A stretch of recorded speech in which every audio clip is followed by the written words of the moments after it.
Oh, hello friends! Welcome to Mary and Molly's show. Today I will be reading you a true story called Plucked from the Burning. I must tell you of an incident that happened just over 200 years ago.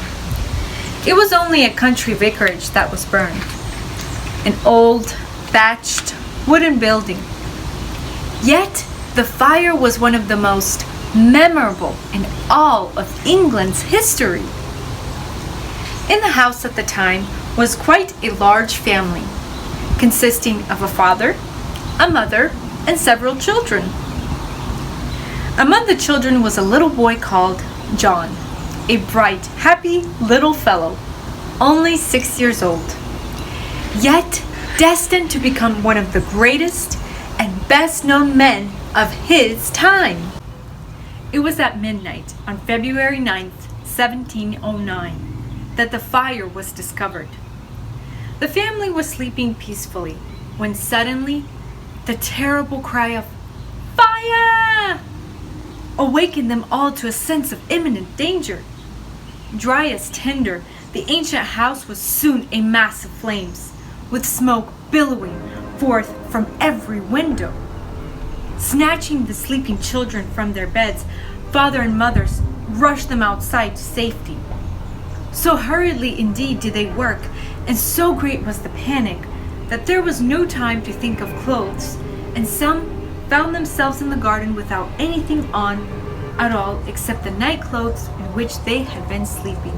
There was more than $100 in silver and gold in the house, and mother was anxious to go back to get it, but father refused to let her go, saying it was better that the money perish than that so great a risk should be taken.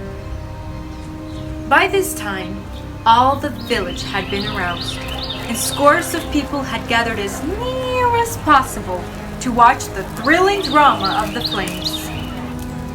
Suddenly, from the lips of all there came a cry of astonishment and terror, for there, at one of the bedroom windows, appeared the pale, frightened face of a child. It was little John. In all the terror and confusion of that dreadful night, he had been forgotten. Awakening to hear strange sounds, he had found his room full of light, and thought the day had come. Then he had seen flames racing across the ceiling of his room, and springing out of bed had run to the door, only to be beaten back by smoke and fire. Finding his escape cut off, he had hurried to the window, and standing on a chair, had peered out into the night at the sea of frightened, upturned faces beneath him. "Help me!" cried poor little John.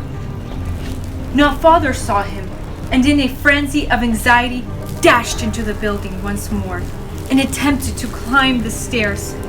Putting his trousers over his head to keep off the flames, he bravely tried to force his way through, but in vain. He was driven back by the choking fumes, and in despair fell upon his knees in the hall and cried to God to save his child. Oh, for a ladder! There was none, and escape for little John now seemed impossible. Every moment the hungry, crackling flames drew nearer to his poor, white, fear-stricken face. The glare from the fire was reflected in the terrified faces of the onlookers, who stood helpless in the lane. A few of them shouted suggestions that were lost in the raging roar of the blazing roof. Could nothing be done before it would be forever too late? Suddenly, a man in the crowd, moved by the thought of the impending tragedy, dashed forward and took his stand underneath the window where little John was calling piteously for help.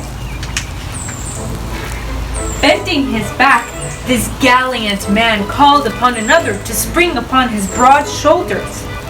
The second man obeyed, only in his hurry to fall to the ground again. Rising, he made another attempt, this time succeeding. By reaching up as far as he could, he was able to clutch John's eager, outstretched hands and drag him out the window to safety. Saved! Saved! A cry of joy and thankfulness rose from the crowd, echoed in the building itself by the awful crash of the roof as a moment later it fell through the floor where John had just been standing. By a miracle of providence, no one was hurt. "Come, neighbors," cried the thankful father, despite the lateness of the hour and the terror of the night. "Let us kneel down. Let us give thanks to God, for he has given me my 8 children safe and sound. Let the house go. I am rich enough." And while tears of joy ran down many a face, they knelt and thanked God for his goodness, while the fire burned itself out. John never forgot that dreadful night. How could he? Somehow it colored all his afterlife. When he grew up and became a very powerful preacher, he used to speak of himself as a brand plucked from the burning. He always felt that God must have had some great purpose for his life, to save him so wonderfully in his childhood. Surely, God had a great work for him to do, for this little John became the great John Wesley, whose name is now known all over the world. He it was who founded the Methodist Church. Preaching to the poor in the fields and in the city streets, he brought a great spiritual revival to England in the 18th century and saved the country from the horrors of the French Revolution. While the bloodthirsty revolutionaries in France were singing the Marseillaise, the poor people of England were singing "Jesus, lover of my soul," which was taught them by John Wesley and his brother Samuel. How great was the deed of the unknown man, who bent his back that night and made a ladder to save a child, a little child. Who can tell the worth of a child?